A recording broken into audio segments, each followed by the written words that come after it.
एकच देव एकच धर्म, मेहनत कष्ट आणि माणुसकीचा असा विचार मनामनात रुजवणाऱ्या, क्रांतीच्या शब्दांना लोकगीताचं बळ देणाऱ्या आणि अंधारात हरवलेल्या जगाला आशेचा दीप देणाऱ्या थोर साहित्यिक लोकशाहीर अण्णाभाऊ साठे यांना आज त्यांच्या जयंतीनिमित्त विनम्र अभिवादन करून मी काव्य प्रियांका अनिल गाडगे माझ्या भाषणाला सुरुवात करते.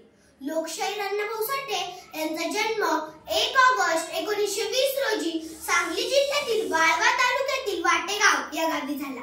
त्यांचे पूर्ण नाव तुकाराम भाऊराव साठे हे होते. त्यांच्या वडिलांचे नाव भाऊराव व आईचे नाव वालुबाई असे होते. मित्रांनो, लोकशाहीर म्हटलं की आपल्याला सर्वप्रथम आठवतं ते साहित्यरत्न अण्णाभाऊ साठे यांचं नाव. शब्दांची खाण महाराष्ट्राची शान, शब्दांची खाण महाराष्ट्राची शान, साहित्याचा मान आणि बहुजनांची आण म्हणजे लोकशाहीर अण्णाभाऊ साठे होय. गरिबी व भेदभावामुळे त्यांना शिक्षण घेता आले नाही. ते वडिलांबरोबर मुंबईत आले. तेथे त्यांनी मिळेल ते काम केले. जगण्यासाठी खूप संघर्ष करावा लागला, परंतु ते मुळीच खचले नाहीत. अण्णाभाऊ साठे हे केवळ एक नाव नाही, तर हा एक असामान्य प्रवासाचा इतिहास आहे. मातंग समाजात जन्मलेल्या अण्णाभाऊंनी गरिबी, उपेक्षा व भेदभावाचे खूप अंधार अनुभवले, पण या अंधारातूनच त्यांनी आपले विचार, शब्द आणि प्रतिभेचे उजेड उभे केले. त्यांनी लिहिलेल्या कथा, कविता, नाटकं व पोवाड्यांनी समाजाच्या दुःखाला आवाज दिला. नैराश्य हे तलवारीवर साठलेल्या धुळीसारखे असते. धूळ झटकली की तलवार पुन्हा धारदार बनते, अशी त्यांची विचारसरणी होती.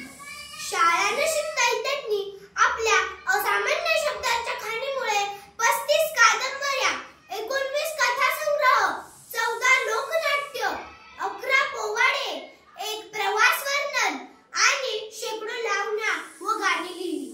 त्यामुळे ते मराठी साहित्याला क्रांतीचा ऊर्जास्रोत देणारे लोकशाहीर म्हणून सुपरिचित झाले. त्यांची मुंबईची लावणी व माझी मैना गावावर राहिली या लावण्या अविस्मरणीय आहे.